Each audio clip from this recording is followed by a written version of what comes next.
noches para todos y todas. Bienvenidos a la segunda emisión de Conflicto de Intereses acá en la pantalla de C5N. Hasta que comience un nuevo día los vamos a estar acompañando, como siempre, con la mejor información, con mucha investigación periodística y por sobre todas las cosas con mucho análisis, intentando clarificar un poco la información. En instantes nada más, mi colega Ariel Sack va a estar contándoles algunas novedades muy importantes respecto al futuro judicial de Mauricio Macri, de la familia Macri, por sobre todas las cosas. En instantes nada más, Sofía Caram va a estar presentando lo que será el futuro de Daniel Santoro ante la justicia, procesado en dos causas. Hoy en día pronto a ir a juicio oral, ¿o no? Vamos a hablar sobre el caso de Alessio. ¿Qué pasa con el caso de Alessio verdaderamente?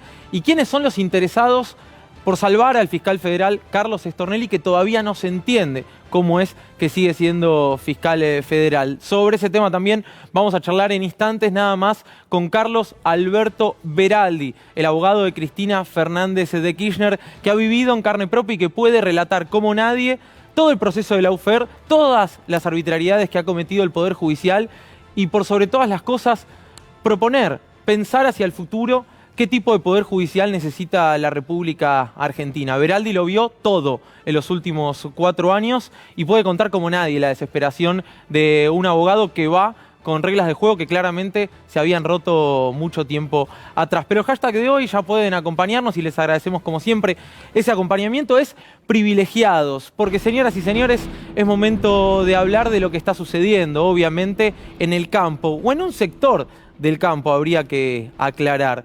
Y es necesario también pensar qué pasa hoy en la República Argentina, ¿no? En una Argentina que tiene casi 41% de pobres, según el Observatorio de la Deuda Social de la Universidad Católica, que tiene un nivel de desempleo que se duplicó respecto al país que había asumido Mauricio Macri en 2015, que tiene indudablemente la caída del salario real, que tiene a los trabajadores en una situación realmente desesperante, a los trabajadores con miedo de perder el trabajo si no lo perdieron todavía, a los jubilados pensando cómo hacer para llegar a fin de mes.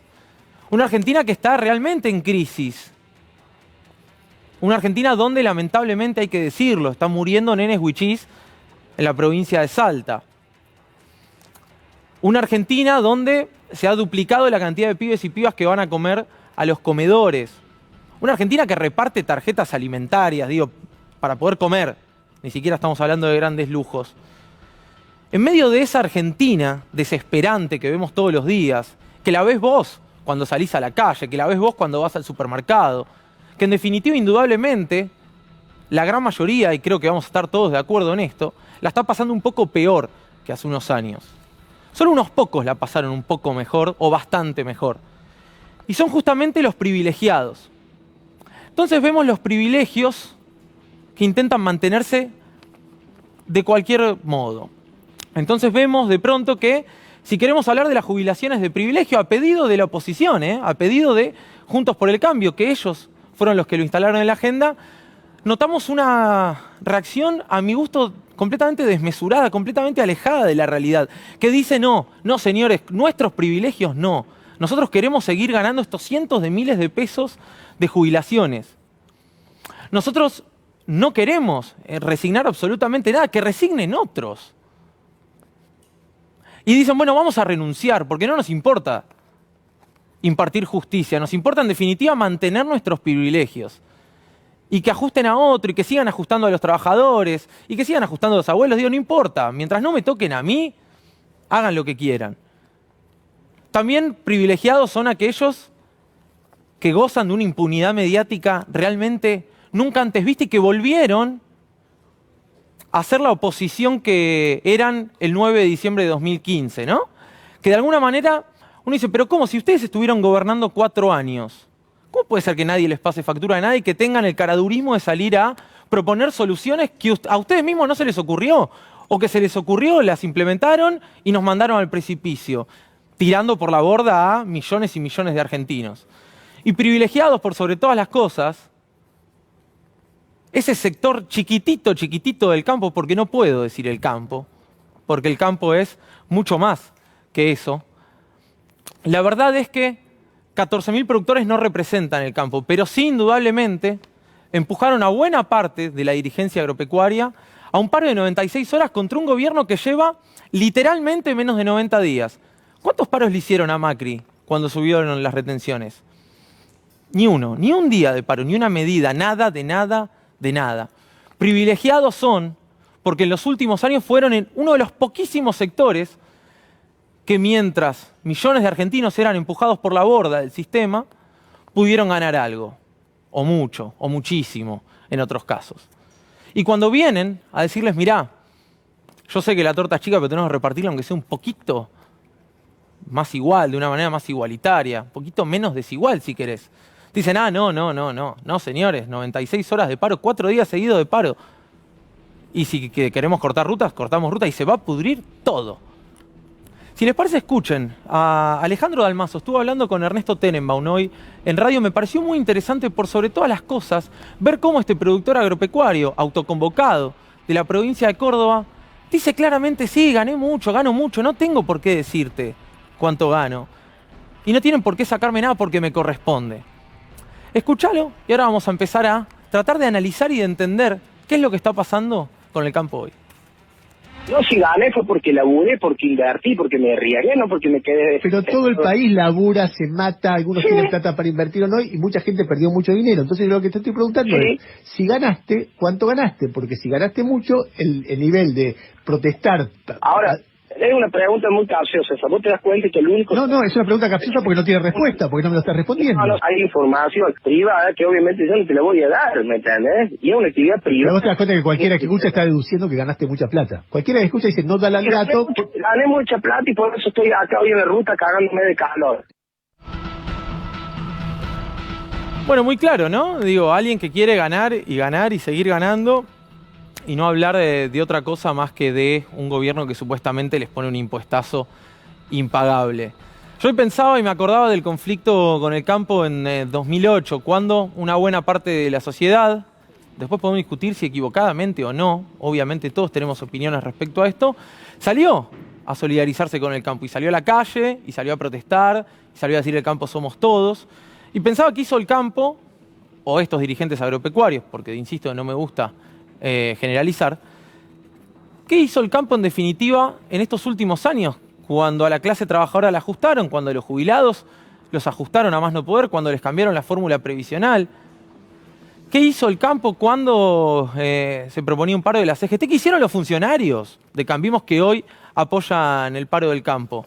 Esos funcionarios de Cambiemos que proponían que vos reemplaces a un docente en una escuela porque estaban luchando por su salario. Esos dirigentes de Cambiemos que hoy comparan el paro docente de alguien que gana 18.000, 20.000 pesos con el de un gran productor que exporta más de 1.000 toneladas de soja.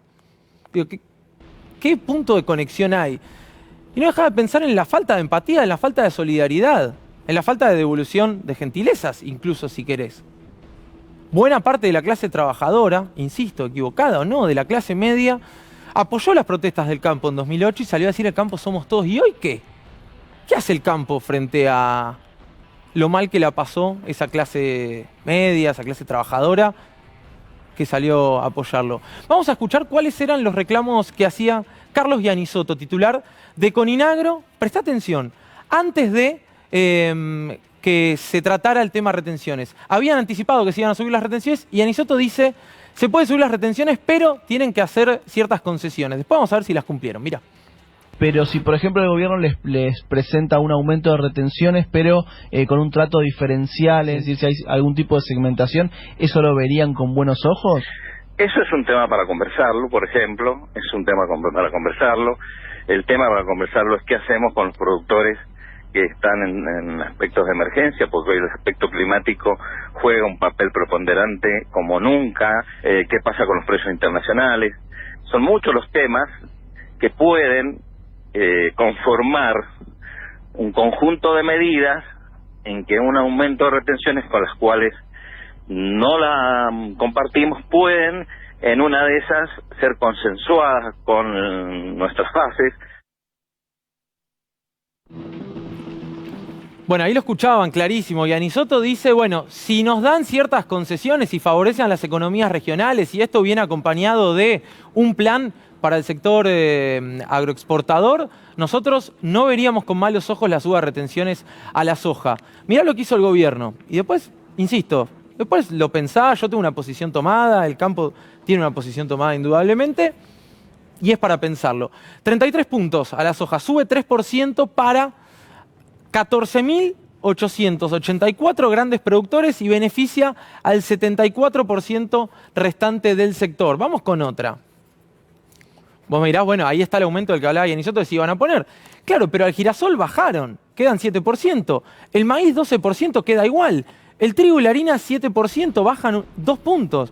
Entonces vos decís, bueno, indudablemente se cumplió lo que pedía Yanisoto de Coninagro. Sin embargo, ¿qué está haciendo Coninagro hoy? Bueno, un paro de 96 horas. El gobierno decidió hacer esas concesiones y por eso es distinta la situación a 2008. Y vos me decís, bueno, ¿y entonces por qué hay un paro del campo? Bueno, por la política. Y bienvenido sea que el paro sea político, que nadie esquive y que nadie le ponga una connotación negativa a la palabra político. El problema es que hay que hacerse cargo de los intereses, porque no todos los intereses políticos responden a intereses nobles necesariamente. La política es la gran herramienta de transformación para las sociedades, y desde la política se pueden hacer cosas muy buenas y cosas muy malas. Yo entiendo que los últimos 4 años sucedieron cosas muy malas a través de la política, puntualmente a través del gobierno de Mauricio Macri. Vamos a ver, por ejemplo, quiénes son algunos de los referentes políticos. No sé si tenemos acá el tuit de Luciano Bugallo, diputado provincial, que estuvo hace minutos nada más en el programa de Pablo Dugan, Desafío 2020. Impresionante tractorazo en Córdoba, decía Bugallo. En estos momentos, en contra de las medidas antiproductivas de Alberto Fernández. Pero decís, de 25 productos, 20 bajaron, 4 quedaron igual y solo 1 aumentó, que es la soja para grandísimos exportadores. Medidas antiproductivas, no parece, objetivamente hablando. Esto recién empieza, muchachos. Bajen impuestos porque se pudre mal. A ver, imaginémonos de pronto que Héctor Daer, titular de la CGT, dice, muchachos, dennos 50 puntos de paritarias porque se pudre mal al gobierno de Mauricio Macri, y anuncian un paro de 4 días. 4 días. La clase trabajadora no va a trabajar. ¿Qué hubiera hecho Bugallo? ¿Qué hubiera hecho? Digo, cualquier diputado, senador de Cambiemos, cualquier referente de Cambiemos. ¿No había motivos realmente de la clase trabajadora para hacer un paro de 96 horas a menos de 100 días de haber asumido Mauricio Macri, con lo que se licuó el salario? Me parece que sí. Y acá tenemos la tapa del diario Perfil del fin de semana, que habla justamente del trasfondo partidario. Insisto, el paro es político. Sí, claro que el paro es político y bienvenido sea que el paro sea político.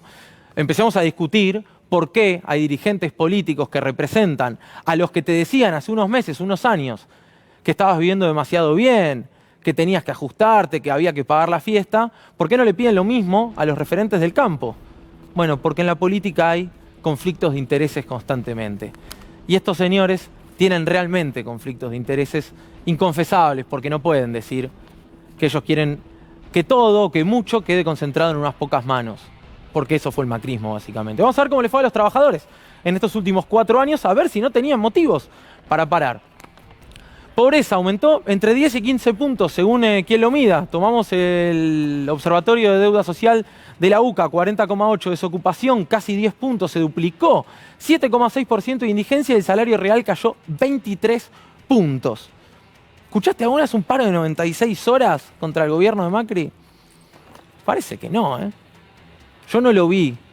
Yo no vi al campo solidarizarse o al sector, a los grandes agroexportadores, decir, che, loco, en Argentina hay hambre, che, ajustémonos un poquito, seamos solidarios, che, solidaricémonos con la clase media que nos ayudó tanto en 2008. No los vi, honestamente. Bueno, privilegiados, como reza nuestro hashtag de hoy. Escuchalo para cerrar a José Aranda, uno de los accionistas del grupo Clarín, defender el esquema de retenciones de Alberto Fernández. Yo quiero sí hacer ahora un reconocimiento un poco para diferenciarme con este llamado al paro respecto de que la medida reciente que adopta el gobierno beneficia a economías regionales y beneficia a pequeños productores. Nosotros estamos en la economía regional, somos productores de arroz, una rebaja de 4 puntos en las retenciones hace mucho para darle algún sentido a este negocio. Bueno, ahí los teníamos. Por eso hoy es importante que recordemos quiénes son los privilegiados de la Argentina y por eso decidimos, a modo excepcional, comenzar con un editorial que repase un poco quiénes son verdaderamente estos pocos que quieren concentrar mucho, pero mucho en Argentina, y ojalá que la cosa se empiece a dividir de una manera más equitativa, porque si no, realmente las desigualdades se van a profundizar y todos los problemas que estábamos viendo, que se agudizaron en los últimos 4 años, paréntesis, ya había problemas cuando llegó Macri, ahora todo, desde donde lo mires empeoró. Todos los indicadores salvo los de estos privilegiados. Momento de cambiar de tema, tenemos una alerta, una noticia de último momento en C5N.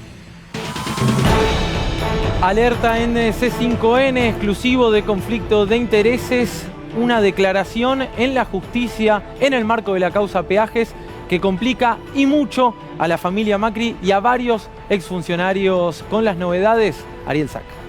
Muy buenas noches, Juan. Así es, tenemos una declaración exclusiva, un testimonio, alguien que declaró bajo juramento de decir la verdad ante la justicia federal. Y lo que dijo básicamente Silvia González Napolitano, exfuncionaria de la Procuración del Tesoro, el organismo encargado de defender los intereses del Estado, lo que dijo es que cuando Ausol, esta empresa vinculada en su momento al Grupo Macri, le reclamaba al Estado argentino una deuda multimillonaria, no estaba en condiciones de hacerlo. Y lo que viene a decir es que aquella demanda ante el CIADI, ante el Comité de Arbitraje Internacional, que depende del Banco Mundial, era nada más y nada menos que un montaje para que luego el gobierno de Mauricio Macri pudiera de una vez por todas pagarle 500 millones de dólares, reconocerle una deuda de 500 millones de dólares al Grupo Ausol, que había estado integrado, entre otras, por una firma del Grupo Macri. Vamos a ver la declaración de Silvina González Napolitano, quien es una trabajadora de carrera del Estado que trabajaba en la Procuración del Tesoro y que tuvo que hablar. La citaron a declarar y le dijeron, bueno, ¿qué sabe usted de la causa peajes? ¿Por qué dejó de trabajar en la Procuración? ¿Empezamos a verlo, Ari? Así es. Me desvincularon, dice González Napolitano, hace un mes después que asumiera Saravia Frías, el reemplazante de Balbín, el ex procurador, que había defendido la posición del Estado. Le había dicho a Ausol, socia de la familia Macri, no señores, ustedes no pueden venir a reclamarme muchísimos años después una deuda de más de 1.000 millones de dólares. En el momento en el que me desvinculan no recibo ninguna explicación, más que el nuevo procurador del Tesoro tenía interés en nombrar a alguien de su confianza.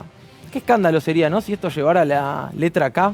A ver, Silvina González Napolitano, para que se entienda bien, era la persona que estaba encargada de los asuntos y las controversias internacionales en la Procuración del Tesoro. Es decir, es la persona que por el Estado argentino estaba en el litigio internacional enfrentándose con Ausol, una firma que estaba integrada entre otras por Abertis, que era la demandante, que estaba reclamándole al Estado argentino durante la gestión de Mauricio Macri una deuda de 1.000 millones de dólares que finalmente fue reconocida en 500 millones de dólares, aunque, como vamos a ver ahora, no había ningún motivo sobre la mesa que llevara a esta empresa a poder hacer ese reclamo. Miren lo que decía Silvina González Napolitano. Como en este caso Abertis, insisto, socia de la familia Macri, no había reclamado previamente a los tribunales locales, la Argentina considera que no se cumplía con el requisito especial establecido por el Tratado Bilateral Argentina-España. ¿Qué dice acá? No correspondía una demanda en el CIADI. Básicamente tenemos todas las de ganar.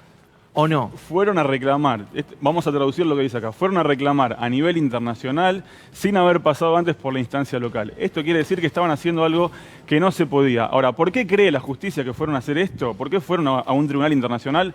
Para sembrar, para generar un escenario que le permitiera luego al gobierno de Mauricio Macri justificar el porqué de una erogación de 500 millones de dólares, de la renovación de un contrato a Ausol hasta el 2030, cuando en realidad esta empresa no había cumplido con todo aquello que se le había ordenado cuando se le concedieron las concesiones de las autopistas. Seguimos. Abertis se había demorado 14 años. 14 años. Yo no puedo creer cómo el macrismo agarró y pagó, o sí lo puedo creer si empiezo a pensar un poquito mal, para demandar a la Argentina, porque una de las medidas tenía que ver con la crisis del 2001, por lo cual en ese contexto lo que alegaba Argentina que Abertis había incurrido en aquiescencia. Por lo tanto, el reclamo estaba prescrito. A ver, imagínate vos a los empresarios que pertenecen a Ausol, a Abertis, que era una de las firmas que le integraba, a las firmas del Grupo Macri, agazapados, esperando el momento en el que llegara un gobierno del signo político que pudiera beneficiarlos.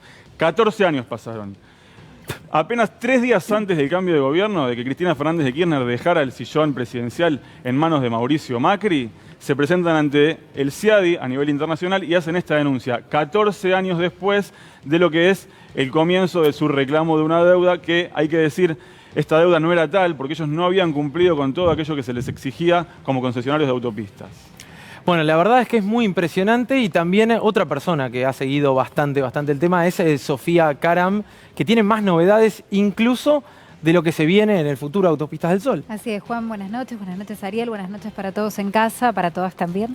Y justamente estaba intervenida Autopistas del Sol Sociedad Anónima por la gestión anterior, antes de la llegada de Mauricio Macri, por todas estas irregularidades que te está contando Ariel en estos momentos. Lo primero que hace la gestión de Javier Iguacel cuando llega a Vialidad Nacional es levantar la sanción que pesaba sobre Autopistas del Sol, suspende la intervención y además facilita la entrega de estos 500 millones de dólares y la renegociación del contrato sin licitación por 10 años más. ¿Cuál es la novedad que tenemos para compartir una información exclusiva también de conflicto de intereses? Es que la verdad solamente había que buscar, porque nada es secreto. Publicado en el boletín oficial, Autopistas del Sol ha convocado a una nueva reunión de directorio para el próximo 16 de abril, Juan. 16 de abril, nueva reunión de directorios. ¿Para qué? Para distribuir dividendos. Mientras Ausol le está pidiendo a la gestión ahora de la nueva gestión de Vialidad Nacional del gobierno de Alberto Fernández subir todavía más la tarifa de los peajes, te quieren aumentar el peaje todavía más de la Panamericana, están convocando, porque dicen no nos alcanza la plata. Increíble. Pero en paralelo están convocando a una reunión de directorio para distribuir dividendos nuevamente.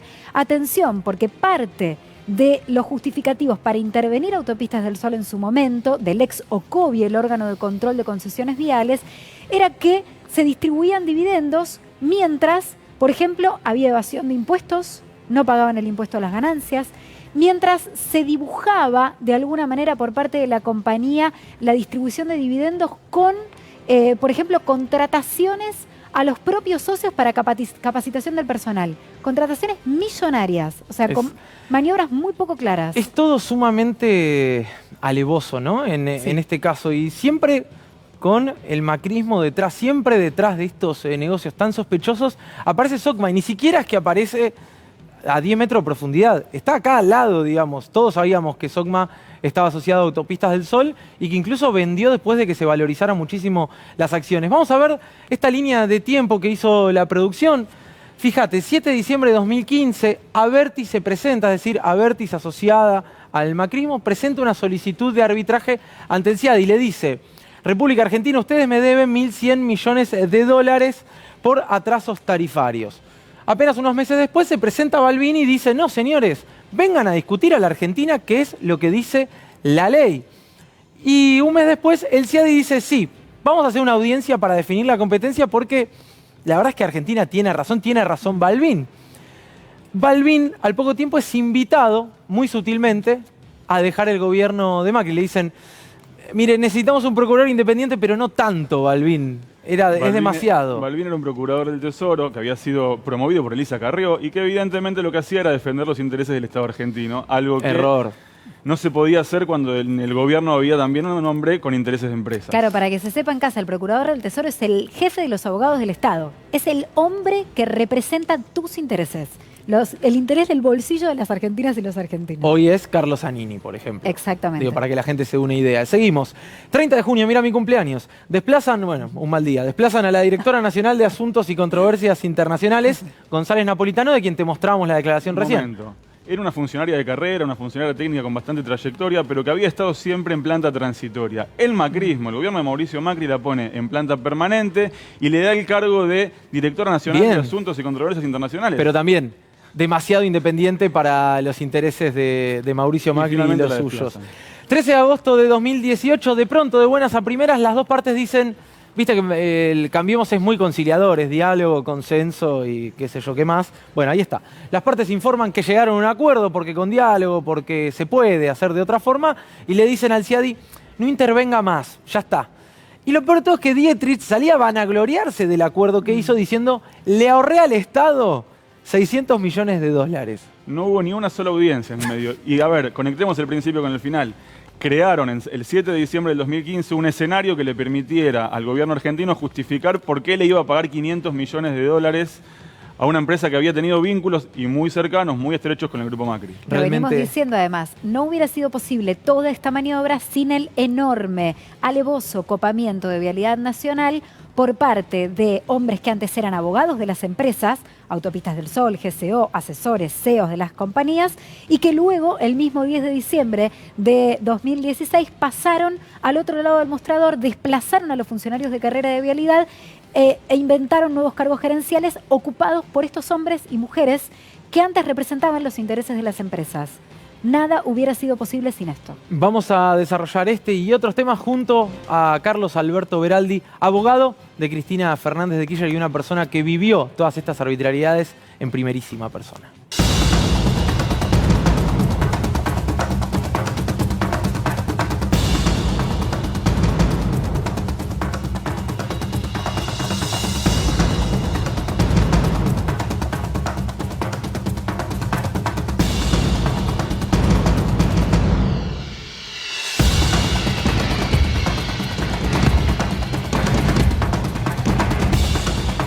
Bueno, ayer los principales diarios, los principales editoriales de los canales de televisión, etcétera, referían una suerte de revanchismo K, o por lo menos hablaban de cómo la justicia, en realidad el Poder Judicial, no me gusta decirle justicia, empezaba a simplemente acordarse que hay reglas de juego y empezar a cumplirlas, porque los últimos 4 años se rompieron en 18.000 pedazos.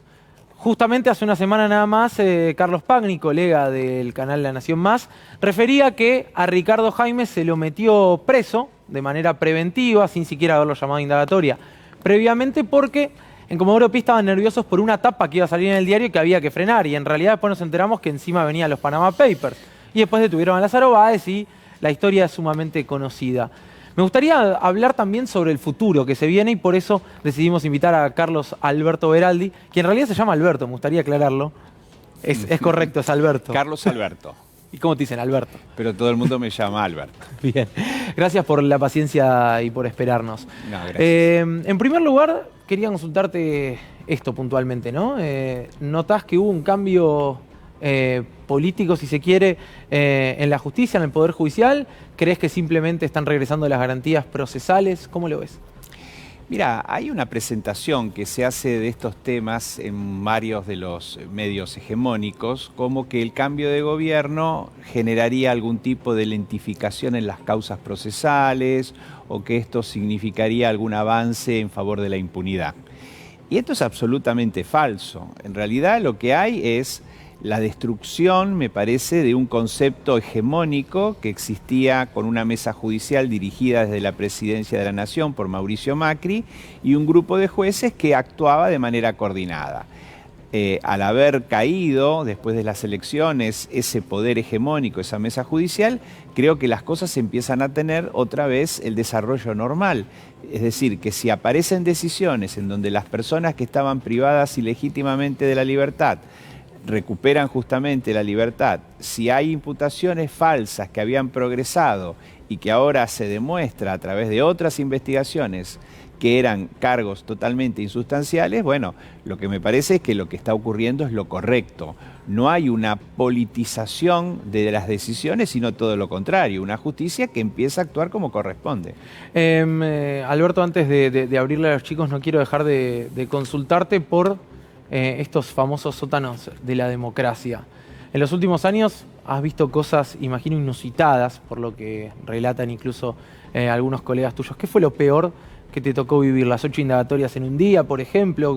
¿Dónde queda graficado? ¿Cuál es el ejemplo que de alguna manera grafica y representa lo que se vivió en los últimos 4 años? Es muy difícil tomar un ejemplo. Justamente hoy en la audiencia que tuve de obra pública, hablé justamente del lawfare y les dije, bueno, en una audiencia yo no podía referirme a todos estos temas. Pero yo creo que una de las cosas que fueron más graves fueron las filtraciones de las comunicaciones telefónicas que de una manera sistemática se hizo sobre personas que trabajaban o personas que eran opositoras al gobierno, y después esto expandido por un grupo de periodistas que trabajaban de manera coordinada. Es decir, ese avasallamiento de lo que son las esferas privadas me parece como una de las cosas más graves. Por supuesto, al decir más grave siempre es todo muy arbitrario. Si yo tuviese que decir qué fue lo más grave, indudablemente las prisiones injustas. Eso es el punto crítico porque esa es una lesión de la que uno no se puede y no hay reglas de reparar. juego, digamos, ¿con qué te defendés? Es decir, si hoy nosotros estamos viendo que hubo personas que estuvieron 2 años o más presas y los cargos nunca podían sostener ese tipo de medidas que son gravísimas, bueno, frente a estas personas, esas lesiones a sus derechos, bueno, estos son graves perjuicios y yo digo irreparables. Sofía Cano. Doctor, quería, buenas noches, preguntarle por Florencia Kirchner, porque se ha señalado en algunos medios de comunicación que tiene que volver a presentar ante el Tribunal Oral Federal número 5 los papeles o la constatación respecto de su estado de salud, a partir sobre todo también de la apertura de su cuenta de Instagram, en donde Florencia habla también de su propio estado de salud. ¿En qué estado está esa situación? ¿Han presentado los papeles? ¿Cómo está Florencia hoy? Hace más o menos unos 10 días atrás recibimos del Tribunal Oral 5 una solicitud de actualización de informes. Esto era una referencia sin que colocaran ningún tipo de plazo para que cumplamos con esta obligación, que en realidad la veníamos cumpliendo en todos los momentos anteriores. Como hay un viaje que próximamente va a desarrollar su madre, la doctora Kirchner, bueno, y ya hemos pedido esos informes, seguramente cuando ella regrese va a traer esa información y con el grado de actualización, digamos, óptimo para que el tribunal siempre esté debidamente informado. Ariel Sack. Este gobierno ha sido muy crítico. Buenas noches primero, doctor Beraldi. Buenas noches. Este gobierno ha sido muy crítico del desempeño de los 12 jueces federales de Comodoro Pi. Se anunció una reforma y lo que se dijo es que van a ser al menos 50 los que vengan a reemplazar el papel de estos 12. ¿Usted cree que ahí va a haber un cambio? ¿Cree que esa es la fórmula necesaria para que las arbitrariedades denunciadas por el actual gobierno, por el kirchnerismo también, dejen de existir? Yo creo que lo que hay es que desmontar es un modelo de politización de la justicia. Es decir, si el modelo de concentración de casos en un pequeño grupo de jueces demostró que no era eficaz y que además estaba altamente contaminada por, digamos, efectos que no tienen que ver con el servicio de administración de justicia, creo que ese modelo hay que cambiarlo. Es decir, ¿cómo hay que cambiarlo? Bueno, ahí es donde quizás existen ciertas variantes. Yo no puedo hablar de un número fijo de jueces, si van a ser 23, si van a ser 50, porque quizás ese no es el problema. El problema es que tenemos que construir un nuevo fuero federal con pautas de actuación totalmente distintas, con criterios que se apliquen la ley en todos los casos, que no haya excepciones. Y que por supuesto esto se emparenta con 2 problemas que también existen en cuanto a la reorganización del fuero penal en el ámbito de la Ciudad Autónoma de Buenos Aires, que es la necesidad de que se complete el proceso de transferencia de competencias de lo que es la justicia nacional a la justicia de la Ciudad de Buenos Aires, y después la última asignatura pendiente, la más importante, que es poner en funcionamiento el Código Procesal Penal Federal.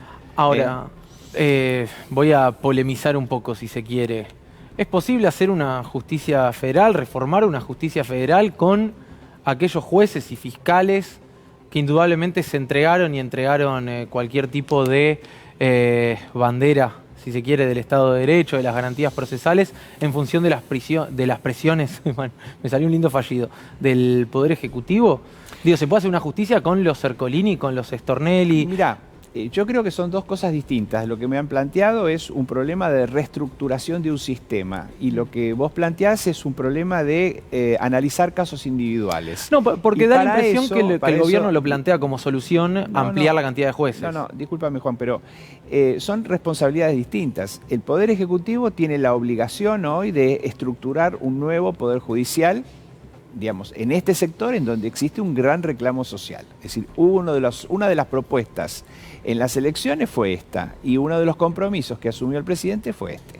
Ahora, el análisis de cada una de las conductas que desarrollaron estos magistrados, o eventualmente otros que no estamos mencionando, es competencia del Consejo de la Magistratura. Y es ahí donde hay que poner el ojo, y es donde ahí hay que, también quizás haya que hacer cambios. Ahora, ¿y qué puede pasar con los fiscales, doctor? Porque usted habla de la implementación del nuevo Código Procesal, el sistema acusatorio que empodera a los fiscales, pone las investigaciones en manos de los fiscales y ya no de los jueces. Hoy, para que se sepa también quien está mirando del otro lado, quien lleva adelante una investigación en la justicia federal es el juez y puede delegar o no la pesquisa en el fiscal. Ahora, este nuevo sistema va a poner todo el foco en el trabajo de los fiscales, que pueden producir prueba, que van a trabajar en esa dirección. Ahora, ¿qué garantía hay también? Siendo que hay fiscales, como por ejemplo el fiscal Stornelli, que no se ha ajustado de derecho cuando lo llamó la justicia, por ejemplo. Mirá, el Código Procesal Penal Federal lo que establece es un sistema que se aplica en la mayoría ya de las provincias argentinas, se aplica en otros países de Sudamérica, y no hace una concentración de poder en el fiscal, sino que reparte entre los sujetos procesales poderes que se controlan. Los fiscales van a poder investigar, pero también va a estar la figura de los jueces de garantía que hacen que esas facultades que desarrollen los investigadores, los fiscales, siempre esté controlada por justamente magistrados que ejercen la función propia, que es arbitrar un conflicto. Cuando esas funciones se han concentrado en un mismo sujeto procesal, es decir, la de investigar y la de juzgar, es donde se produce la distorsión del sistema. Es decir, que lo que viene va a ser indudablemente mucho mejor. El sistema se conforma no solamente con reglas, sino también se conforma con personas. Y de lo que se trata es que hagamos buenas elecciones de esas personas, que no lo tengamos que elegir por conveniencias políticas, porque son amigos nuestros, sino porque son los mejores. Y para eso hay un proceso de selección que hay que hacer. El Consejo de la Magistratura tiene que llamar a concurso, esos concursos tienen que ser transparentes, y una cosa equivalente también debería ocurrir en el ámbito del Ministerio Público, en donde no existe un Consejo de la Magistratura, pero es una idea también que creo que hay que discutir y poner en práctica, una institución de características similares. No es lógico que el procurador designe a todos, diríamos, de una manera demasiado discrecional. Hay que tener fiscales que también representen debidamente estas ideas de equilibrio, de capacidad y de distinción. La última, Zach. Doctor, usted, en tanto abogado defensor de Cristina Fernández de Kirchner y sus hijos, ha llegado a la Corte con una docena de planteos. ¿Tiene expectativas del rol que puede ocupar la Corte en relación a todo esto que usted vino contando? ¿O qué análisis hace del papel de la Corte durante estos últimos 4 años? Bueno, ustedes saben que las esperanzas son los últimos que se pierden. Ya ha pasado bastante tiempo y aún conservo alguna idea, alguna esperanza de que de las 13 o 14 acciones que desarrollo, se llaman técnicamente recursos de queja, bueno, alguno sea considerado, ya no digo en tiempo, sino en forma por parte de los jueces. Ese es otro ámbito en donde creo que va a haber que trabajar con mucha seriedad y con mucha fortaleza, porque el funcionamiento de una Corte que no tiene plazos en las resoluciones de los problemas y que no cumple con el rol institucional justamente de ser una cabeza que ordene el Poder Judicial, es lo que generalmente, es lo que creo ha permitido que todos estos desaguisados en estos 4 años llegaran tan lejos. Carlos Alberto Beraldi, muchas gracias por haber venido y por visitar Conflicto de Intereses hoy. Primer invitado del programa, de hecho. Al contrario, muchas gracias por la invitación. Muy bien, nos vamos con Sofía Caram porque es momento de repasar algunas novedades que involucran judicialmente al periodista Daniel Santoro. Mira.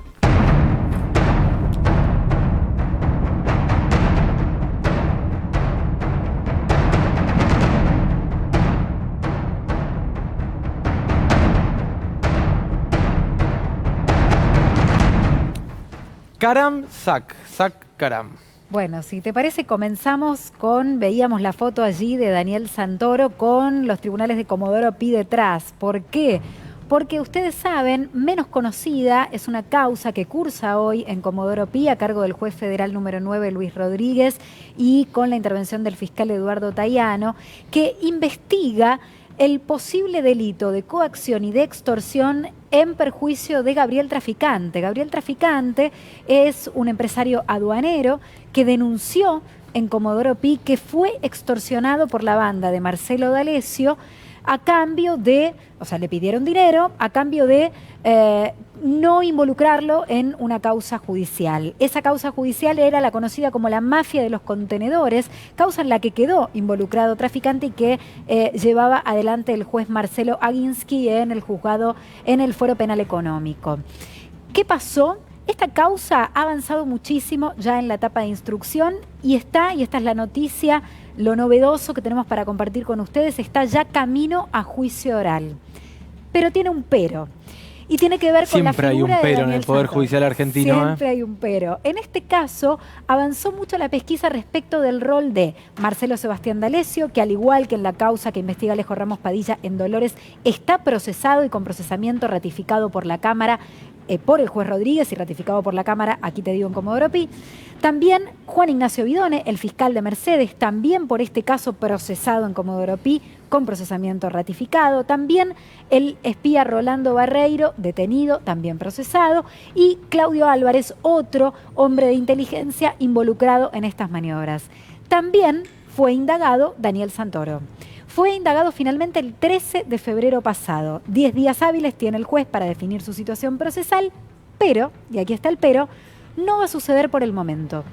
Mientras se va a elevar a juicio, aquí está el pero, mientras se va a elevar a juicio esta parte de la causa, van a ir a juicio Santoro, Barreiro, Álvarez y Vidone, D'Alessio, Vidone, Álvarez, van a ir a juicio, no será el caso de Santoro, porque pidió más medidas de prueba. El juez hizo lugar.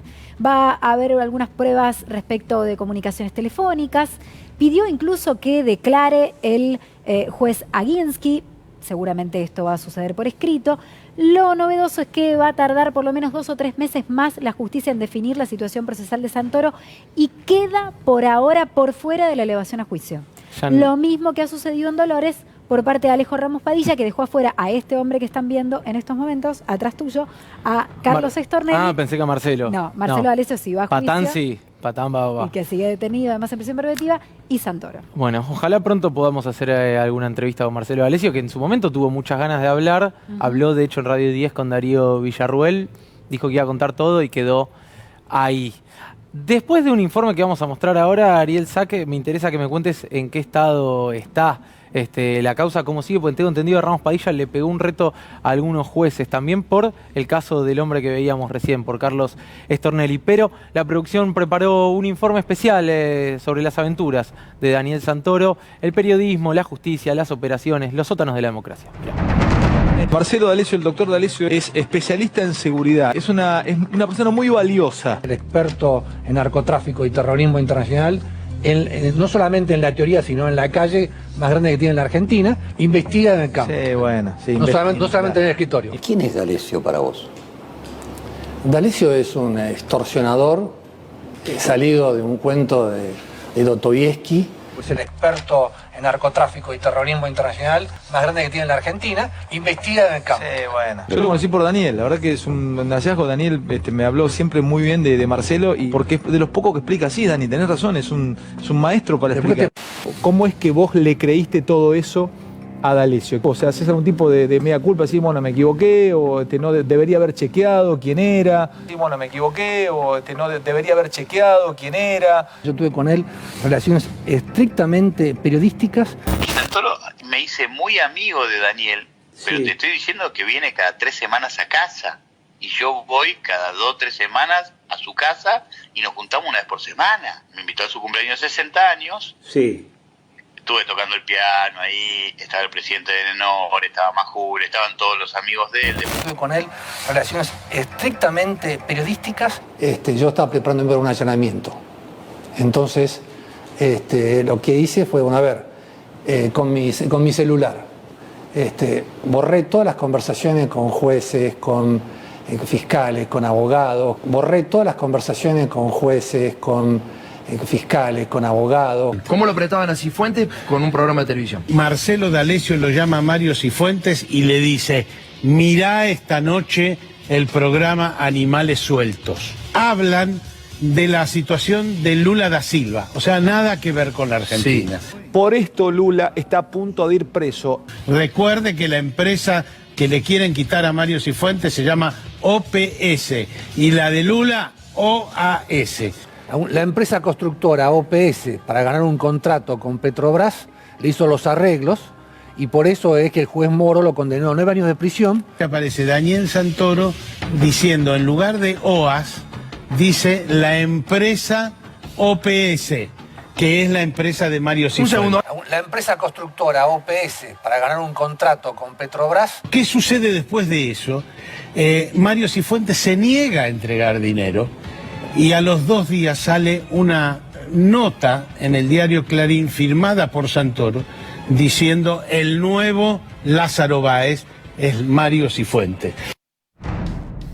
Es realmente increíble. Yo hace mucho tiempo que no veía de nuevo, por segunda vez, el caso contrastado con lo que dice Tuni. Digo, Tuni Coleman, colega nuestro, lo aclaraba muy bien. La empresa Cifuentes se llama OPS. Claro. La que vinculaban a Lula con el lavajato se llama OAS. Es impresionante. Y justo Alessio le dice a Cifuentes, mirá esta noche el programa Colega. 2 veces pasa eso. Pero aparte, cuando ves el expediente, en el expediente esto está explicado así tal cual como ustedes lo están viendo ahora en el compilado de televisión. Se ríe Ariel Saque, porque yo no me quiero imaginar que no va a pasar esto en Conflicto de Intereses 2020. Esperemos que no. Porque yo no voy a estar diciendo, no, escuchá bien lo que dice. Perfecto. No va a pasar. Sí, más que le esperemos, comprométase, Sac. Nunca va a pasar, quédate tranquilo. Bueno, a ver, ¿y qué está pasando en Dolores con todo eso? Porque es una buena pregunta. ¿Qué está pasando en Dolores con el caso de Alessio? Recordemos que explotó en Dolores cuando fue denunciado Carlos Stornelli, el propio Marcelo Sebastián D'Alessio, porque habían extorsionado al empresario Pedro Echevest. Bueno, esa causa también camina a juicio oral, pero en los últimos días el juez Alejo Ramos Padilla inició una serie de respuestas, a dar una serie de respuestas que podríamos titular algo así como Ramos Padilla contra Comodoro Pi. Es una muy buena película. Porque al principio este expediente, ustedes recordarán que desde Comodoro Pi empezaron a pedirle a Alejo Ramos Padilla que se inhibiera y mandara la causa de Dolores a los tribunales federales de Retiro con distintos argumentos. Él dejó las respuestas para el final, avanzó con la investigación y lo que hizo ahora fue empezar a responder. ¿Qué dijo? A ver, no pueden obviar que acá había una asociación ilícita que trabajaba de manera conjunta con un montón de personas y que hay que investigar todos los hechos juntos porque de otra forma se perdería de alguna manera el corazón de la investigación. Pero además dijo, y por primera vez por escrito en la causa judicial, que le pareciera que todas estas actitudes de los jueces de Retiro, el juez Julián Ercolini, el juez Claudio Bonadío en su momento y el juez Martín Irursun reclamando que una causa pasara de Dolores a Comodoro Pi, parecían tener que ver con una defensa organizada sobre Carlos Stornelli, una estrategia que usó Carlos Stornelli como acusador, Carlos Stornelli como querellante, Carlos Stornelli como denunciante, para pedir que fueran absorbidas desde Comodoro Pi un montón de delitos y hechos que estaban siendo investigados en Dolores. A ver, en particular, Julián Ercolini tenía una causa por una denuncia de Stornelli contra D'Alessio que decía que D'Alessio había mentido sobre su supuesta influencia en los tribunales federales de Comodoro Pi. Claro, que tardó una semana, me acuerdo, Stornelli en ir a denunciar a D'Alessio. Exactamente. Sí. Y con eso le había pedido a Ramos Padilla que le mandara el expediente, aún sin conocerlo, porque estaba bajo secreto de sumario. Ramos Padilla dice, ¿cómo me piden este expediente que no conocen? ¿Cómo saben lo que tengo adentro y piensan que tiene conexidad con lo que pasa en Comodoro Pi si ustedes nunca lo vieron? En segundo lugar estaba el tema GNL. Bonadío le pedía a Ramos Padilla que le mandara todo aquello que tuviera que ver con las supuestas maniobras detrás de la denuncia que se hizo en contra del kirchnerismo por supuestos sobreprecios en la importación de gas natural licuado. Bueno, parte de esas maniobras que hubo, recordemos, hubo un perito trucho, recordemos que hubo una declaración de D'Alessio en los tribunales federales de Comodoro Pi, también son investigados en Dolores. Y por último está el caso de Carlos Liniani, otro falso abogado, también lobista como Marcelo D'Alessio, un supuesto socio, que lo investigaba el juez Casanelo, que él no consideraba que correspondiera pedirle a Ramos Padilla su expediente, pero que la Cámara Federal porteña, encabezada por Martín Irursun, le dio la orden de traer de allá el expediente judicial. Bueno, lo que les dijo a todos Ramos Padilla, lo que empezó a decirles uno por uno, porque cada incidente hay que atenderlo por separado, es: esto pareciera ser una estrategia general de Comodoro Pi para defender a Carlos Stornelli, que recordemos está procesado por haber integrado esta supuesta asociación ilícita en la que se investigan maniobras, en la que se realizaban maniobras de extorsión y espionaje ilegal que fueron deschavadas a partir de la denuncia del empresario Pedro Echevest en el Juzgado Federal de Dolores a cargo de Alejo Ramos Padilla. Antes de terminar, quiero charlar con ustedes dos sobre la situación judicial de la ex titular de la Oficina Anticorrupción, de Laura Alonso, y de Juan José Aranguren, que habían sido procesados, que recibieron una falta de mérito y que hoy están profundizando una investigación que promete varios capítulos más. Vamos a ver el informe y lo repasamos. Facturas que van... La última entrega de declaración jurada suya daba que el 84% de su patrimonio, que eran 88 millones de pesos, estaban depositados en un banco extranjero. Quiero saber si usted repatrió parte de los fondos o lo sigue teniendo allá. Todavía lo sigo teniendo, veré en el momento. Eso tiene que ver con la confianza que hemos perdido en la Argentina. Bueno, pero, a medida que recuperemos la confianza... O sea, no la recuperó todavía. Hay un dicho, el que se quemó con leche de una vaca y llora.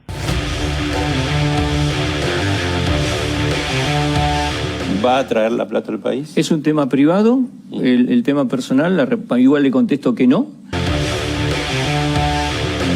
El señor Shell o Aranguren, como más les guste, que representa claramente los intereses de sus propias acciones, porque no puede caber en ninguna cabeza la idea de que un empresario con acciones en una empresa vaya en detrimento de su propio interés. Porque estas son las cosas que no nos pudo explicar Aranguren. ¿Por qué le comprábamos gas a Shell?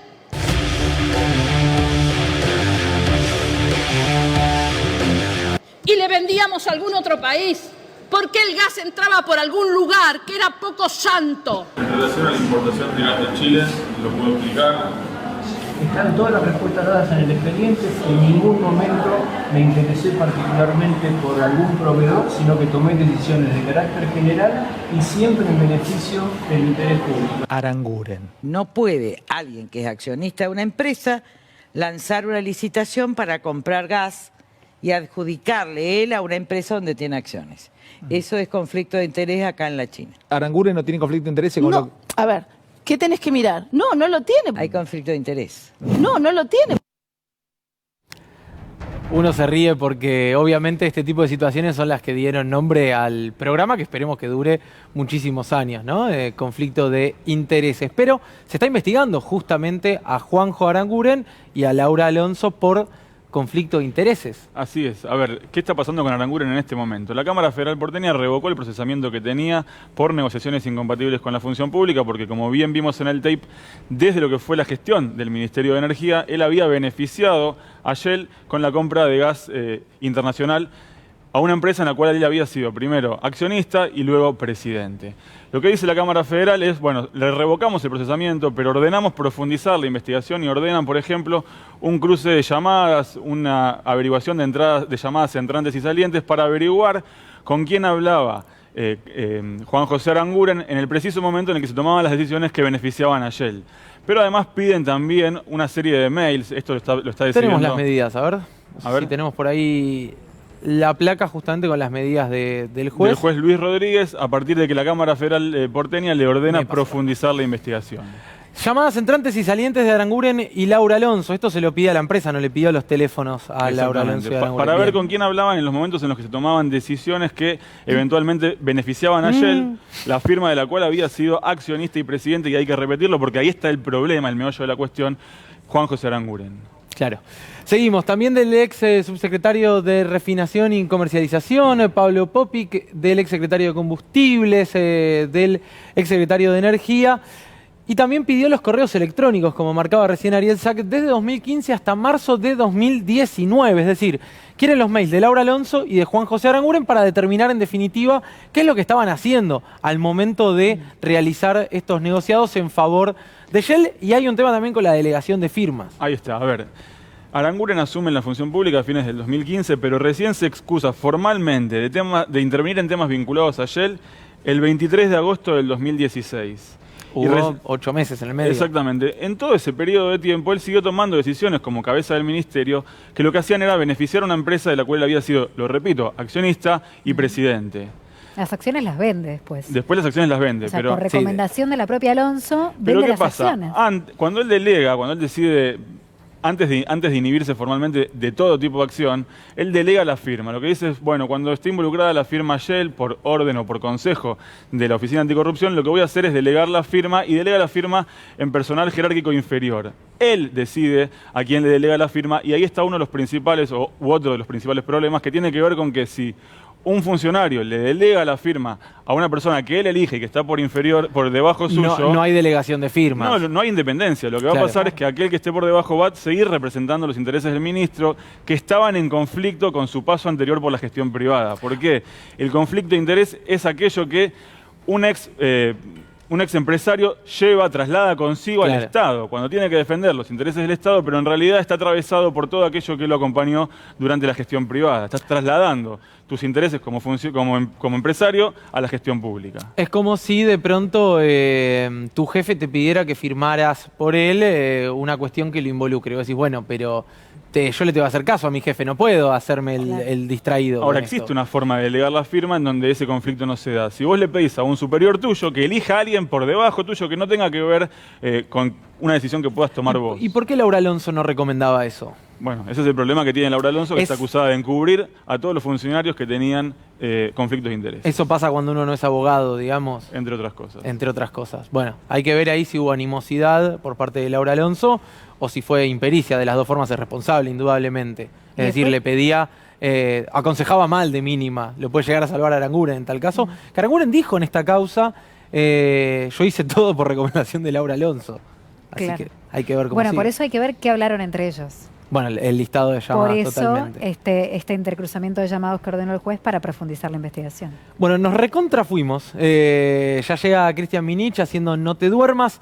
Ariel Sack, muchas gracias de verdad, como todos los lunes. Sofía Caram, muchísimas gracias de verdad. Gabriel Terracini y Leandro Raduazo en la producción. No quiero dejar, como siempre, de agradecerles a ustedes por estar del otro lado, por habernos acompañado y pedirles que nos reencontremos el próximo lunes a las 23 horas en Conflicto de Intereses acá en C5N.